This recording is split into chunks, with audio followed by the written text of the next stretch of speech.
This is our first lesson of the combined Chapter 1 and 2 for Algebra 2 Trig.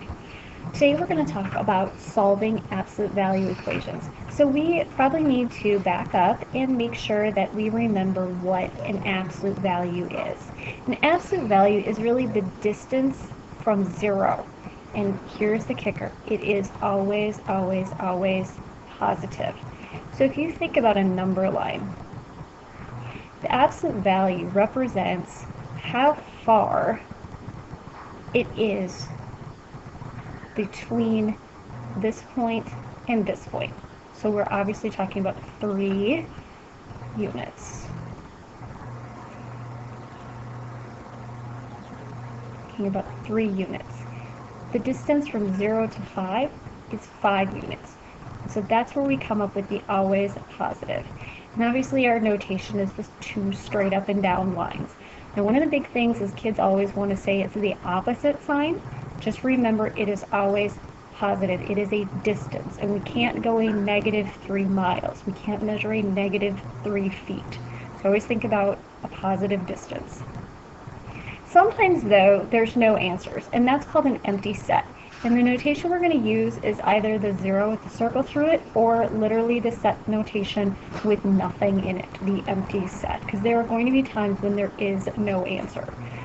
So let's look at the first kind of problem we can do with absolute values, and that's evaluate. And that really means find the value. So 2 things. 1, evaluate means we're usually always going to be doing a substitution of some sort. Here x is 4, so wherever there's a 4, an x rather, I'm going to replace it with 4. And the other part of absolute values is that these act almost like parentheses when it comes to order of operations. And you do need to obey your order of operations. So I have 2.7 plus the absolute value of 6 minus 2 times 4. There's my substitution, absolute value. Now, order of operations, I'm going to work this part first. So I have 2.7 plus the absolute value of 6 minus 8. I'm going to continue working inside, so I have 2.7 plus the absolute value of -2. Now at this point I can evaluate that, and so I have 2.7 plus 2, and so my answer is 4.7. And no, there's no shortcut with your calculators. Now the other kinds of things we're going to be asked to do is we're going to be asked to solve an equation. And 3 different things can happen. We can come up with 2 solutions, we can come up with no solution, or we can come up with 1 solution. If you think about what the absolute value means, it means if I take the absolute value of -a, I get a. If I take the absolute value of a, I still get a. What we don't know always is which one of these 2 we start with. And so that's where there are 2 cases. We have to think about if we started with a negative or if we started with a positive. So this value in here could have started out positive or it could have started out negative, to really say these 2 things. So we have to solve 2 problems. We have to say, well, what if y plus 3 equaled 8? Or what if y plus 3 equaled -8? And then we took the absolute value of it. So these are both very simple problems to solve, but you do have to consider both of them. Y is 5, or y is -11. Now go back and check into your original. Do they both work? They do. And so in set notation, the 2 choices are 5 and 11. And so there is your answer. Now sometimes there's no solution. Now what does that look like? Well, before we can begin solving, we have to get this absolute value piece by itself. So I'm going to subtract 5 from both sides. So I have 6 minus 4t in the absolute value sign.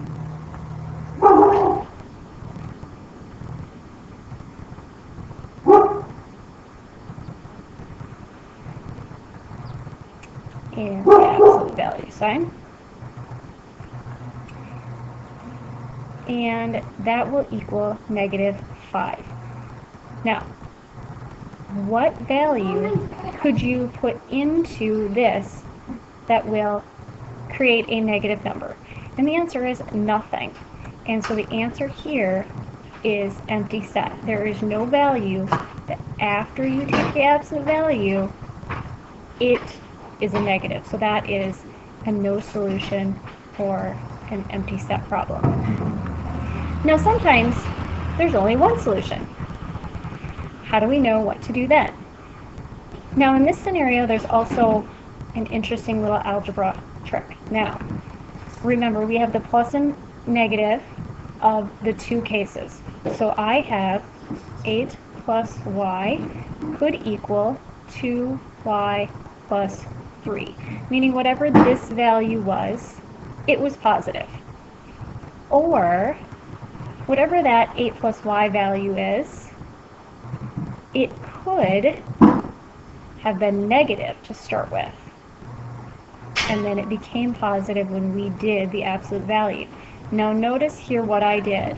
I have that negative sign, and I have my parentheses here. I'm treating that like a single number. So before I can do anything, I have to do a distributive property with that negative.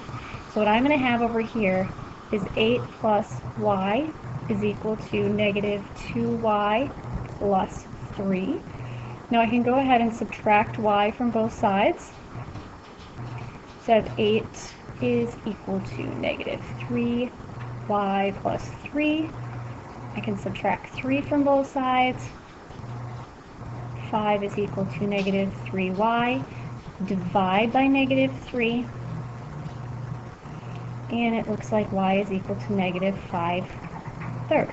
So there's one of my potential answers. I'm going to go over here, I'm going to do some similar algebra. I'm going to subtract 2y from both sides. And remember, you can do algebra steps in a lot of different ways. I'm going to subtract 5 from both sides, or 3 from both sides.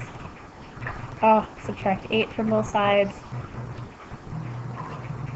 -y is equal to -5. Sometimes I just want to do the answer. If I have negatives on both sides, really what I'm going to do is multiply by -1, which switches my signs. And so my other potential answer is y equals 5. Now the temptation here is to say, 2 answers, I'm done, it's good, but I need to check my original. And the reason I need to do this is, remember, this side cannot be negative. So if I put y equals 5 in for y, will that be a positive value? Yes. So this is a valid answer. If I put -5/3 in here, I have a negative number times a positive, which is a negative. A negative minus a negative is another negative. And this cannot be my answer. So that is the end of our lesson for today. Good luck on your homework.